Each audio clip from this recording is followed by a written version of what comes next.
सभी का, आपके साथ मैं हूं अपर्णा मौजम। उत्तराखंड के सीएम तीरथ सिंह रावत के इस्तीफा दिए जाने की खबर है। सूत्रों के हवाले से एक खबर है कि तीरथ सिंह रावत ने सीएम पद से इस्तीफे की पेशकश की है। तीरथ सिंह रावत ने प्रदेश में संवैधानिक संकट का जिक्र किया है।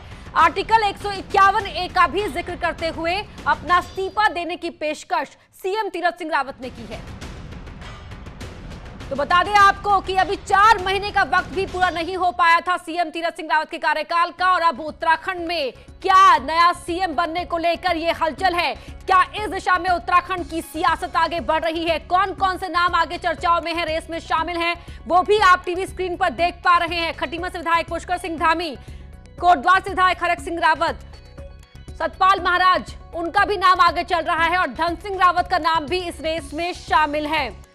ये 4 नाम हैं जो रेस में आगे बढ़ रहे हैं, लेकिन क्या कोई ऐसा नाम सामने आ सकता है जो पहले की ही तरह सबको आश्चर्यचकित रख दे? क्योंकि अब तक ऐसा ही होता आया है। लगातार सवाल उठ रहे हैं कि क्या उत्तराखंड में राजनीतिक स्थिरता कभी आ पाएगी।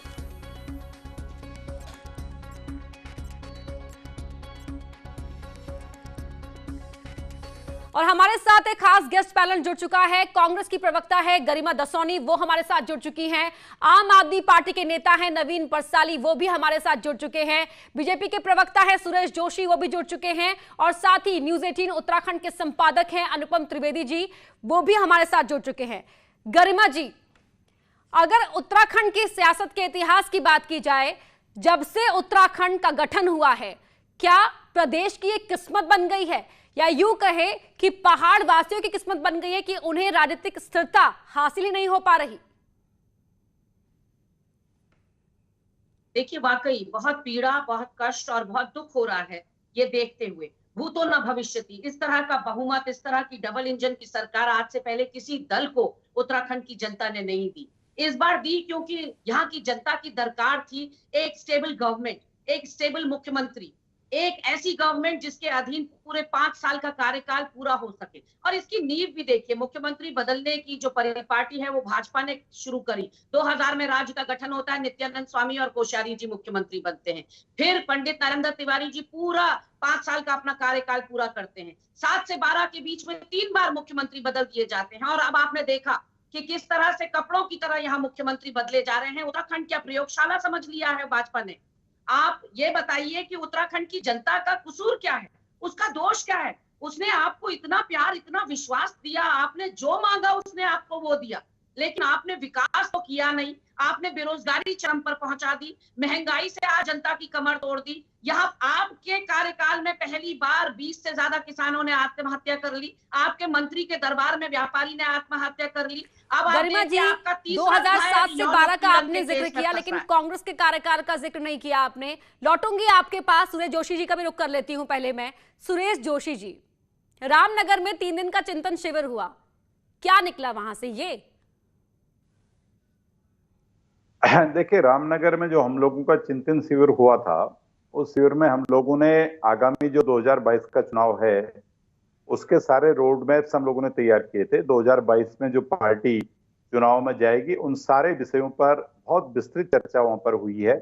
और 2022 में हमारा कार्यकर्ता, चाहे वैक्सीनेशन का अभी जो कार्यक्रम चल रहा है उसको लेकर है, चाहे सरकार की उपलब्धियों का कार्यक्रम है, चाहे इस प्रदेश में जो राजनीतिक स्थितियां परिस्थितियां बनी है वो सारी स्थितियां परिस्थितियों का अध्ययन है। इन सारे विषयों को लेकर के, हमारे एक एक विषय को लेकर के, और एक एक विधानसभा, जो हमारी 70 विधानसभाएं हैं, सभी विधानसभाओं में हम लोगों ने बहुत विस्तृत चर्चा की।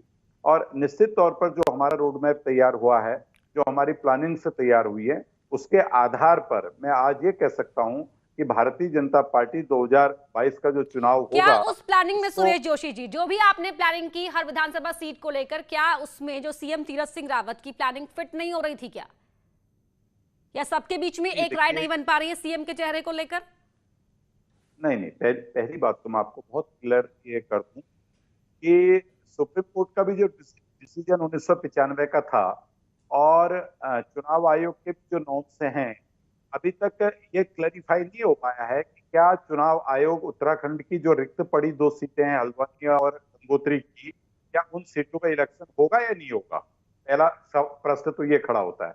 अगर उन दोनों ही सीटों पे चुनाव नहीं होता है, क्योंकि हमारे राज्य की जो आज स्थिति है हम 1 वर्ष से कम के समय के लिए अब जो है यहाँ पर सरकार स्थापित है, जो निर्वाचित सरकार है। इसलिए अगर वो चुनाव नहीं होता है तो ऐसी स्थिति और परिस्थिति में निश्चित तौर पर जब संकट खड़ा होगा तो उस संकट में जो है कि पार्टी को, सरकार को विचार करना ही पड़ेगा। तो वो मात्र विषय वो है, उसके अतिरिक्त तो कोई भी विषय भी नहीं है। इसमें जो चुनाव आयोग की क्लियरेंस आ जाएगी तो उसके बाद सारी स्थिति जो है स्पष्ट और साफ हो जाएगी। हमारे साथ हमारे उत्तराखंड के संपादक अनुपम त्रिवेदी जी भी जुड़े हुए हैं। अनुपम जी, एक मुख्यमंत्री, जब इतना बड़ा जनादेश मिला उत्तराखंड को 57 सीटों का, पहाड़ जैसा मैंडेट पहाड़ वासियों ने दिया, उसके बावजूद एक मुख्यमंत्री 4 साल ही पूरे कर पाता है, दूसरा 4 महीने भी पूरा कर नहीं पाया। संवैधानिक संकट का जिक्र किया गया, लेकिन किस तरह के समीकरण है जो उत्तराखंड में जो स्थिरता है, पॉलिटिकल स्टेबिलिटी है, वो ला ही नहीं पाते?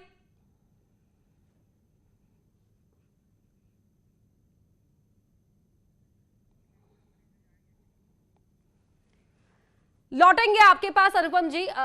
गरिमा जी, जो आप कार्यकाल का जिक्र कर रही थी कि उत्तराखंड में एक मुख्यमंत्री, आपने नाम